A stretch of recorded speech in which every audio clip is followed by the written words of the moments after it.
Chapter 7, Rowdy Sings the Blues.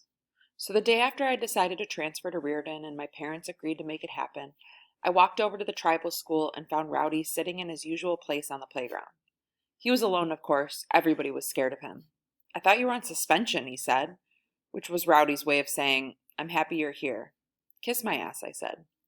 I wanted to tell him that he was my best friend and I loved him like crazy, but boys didn't say such things to other boys, and nobody said such things to Rowdy.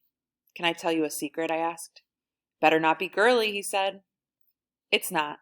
"Okay, then tell me." "I'm transferring to Reardon." Rowdy's eyes narrowed. His eyes always narrowed right before he beat the crap out of someone. I started shaking. "That's not funny," he said. "It's not supposed to be funny," I said. "I'm transferring to Reardon. I want you to come with me." "And when are you going on this imaginary journey?" "It's not imaginary, it's real, and I'm transferring now. I start school tomorrow at Reardon." "You better quit saying that," he said. "You're getting me mad." I didn't want to get him mad. When Rowdy got mad, it took him days to get unmad. But he was my best friend, and I wanted him to know the truth. "I'm not trying to get you mad," I said. "I'm telling the truth. I'm leaving the res, man, and I want you to come with me. Come on, it'll be an adventure." "I don't even drive through that town," he said. "What makes you think I want to go to school there?" He got up, stared me hard in the eyes, and then spit on the floor.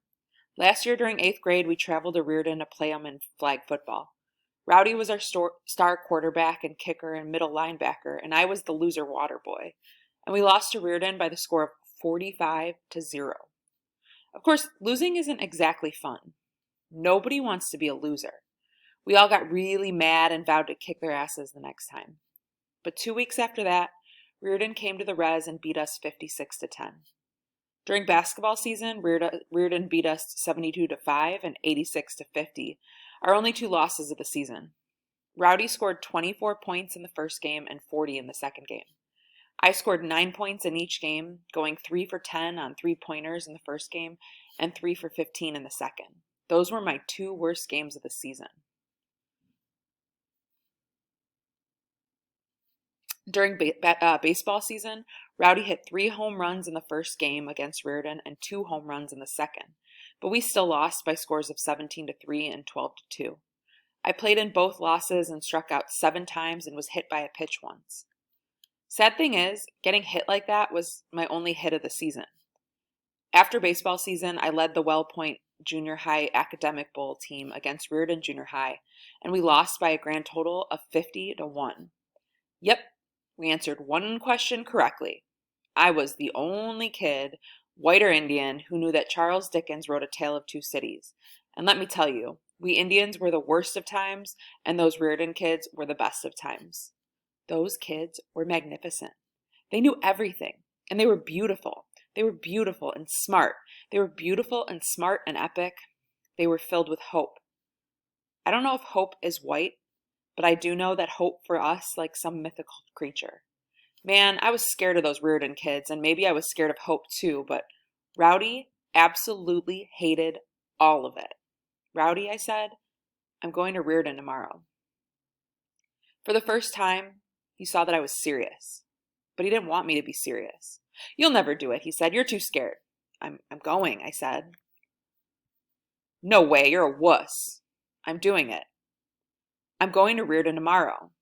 "You're really serious?" "Rowdy," I said, "I'm as serious as a tumor." He coughed and turned away from me. I touched my shoulder. Why did I touch his shoulder? I don't know. I was stupid. Rowdy spun around and shoved me. "Don't touch me," he yelled. My heart broke into 14 pieces, one for each year that Rowdy and I had been best friends.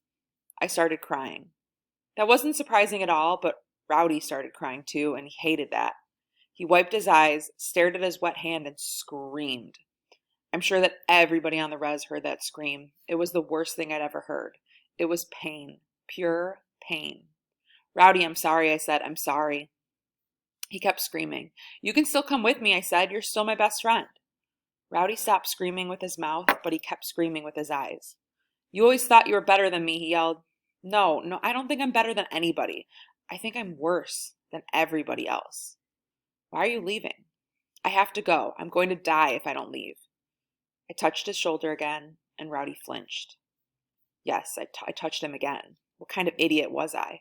I was the kind of idiot that got punched hard in the face by his best friend. Bang! Rowdy punched me. Bang! I hit the ground. Bang! My nose bled like a firework. I stayed on the ground for a long time after Rowdy walked by. I stupidly hoped that time would stand still if I stayed still. But I had to stand still eventually, and when I did, I knew that my best friend had become my worst enemy.